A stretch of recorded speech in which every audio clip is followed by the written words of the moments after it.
చాలా మంది ఈ పార్న్ వీడియోస్ చూసి లేకపోతే సెక్షువల్‌గా ఈ పార్న్ వీడియోస్ చూస్తున్నప్పుడు ఏదో టాబ్లెట్లు ఏసుకోగానే పెన్నిస్ సైజ్ ఎంత పొడుగు పెరిగిపోవడం అలాంటి వీడియోస్ చూస్తాం.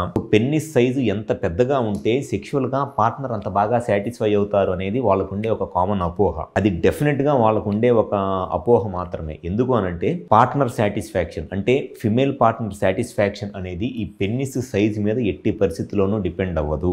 మినిమమ్ సైజు ఈ 8 సెంటీమీటర్స్ పెన్నిస్ సైజు ఉంటే డెఫినెట్‌గా ఫిమేల్ పార్ట్నర్ సెక్షువల్‌గా సాటిస్ఫై అవుతారు. అయితే పార్ట్నర్ సాటిస్ఫాక్షన్‌కి సైజ్ అనేది ఎట్టి పరిస్థితుల్లోనూ క్రైటీరియా కాదు. ఫిమేల్స్‌కి సెక్స్‌లో సాటిస్ఫాక్షన్ రావడానికి మెయిన్‌గా కావాల్సింది స్టిఫ్నెస్. పెన్నిస్ ఎంత గట్టిగా ఉంటే పార్ట్నర్ సెక్షువల్‌గా అంత ఎక్కువ సాటిస్ఫై అవుతారు. ఫస్ట్ కావాల్సింది స్టిఫ్నెస్. పెన్నిస్ గట్టిగా ఉండటం కావాలి. నెక్స్ట్ వచ్చేసి సెక్స్ ఎంతసేపు చేస్తున్నారు. సో ఆ sexual time, inter course time అనేది చాలా ముఖ్యము. మినిమమ్ ఒక 4 to 5 మినిట్స్ సెక్స్ చేస్తే వాళ్ళు ఫిమేల్స్ అనేవాళ్ళు సెక్స్ లో సాటిస్ఫై అవుతారు. సో సెకండ్ కావాల్సింది sexual time minimum 4 to 5 minutes. 4 to 5 minutes అంటే జస్ట్ 4 ప్లే కాదు, పెన్నిస్ ఇన్సర్ట్ చేసి కంటిన్యూస్ గా ఇట్లా మినిమం 4 మినిట్స్ అన్న సెక్షువల్ గా స్ట్రోక్ చేస్తా ఉంటే పార్ట్నర్ సాటిస్ఫై అవుతారు. అండ్ థర్డ్ వచ్చేసి నెంబర్ ఆఫ్ టైమ్స్, ఎన్నిసార్లు సెక్స్ చేస్తున్నారు అనే దాని మీద సెక్షువల్ సాటిస్ఫాక్షన్ అనేది ఒక్కొక్కరికి ఒక్కో రకంగా ఉంటుంది. సో ఈ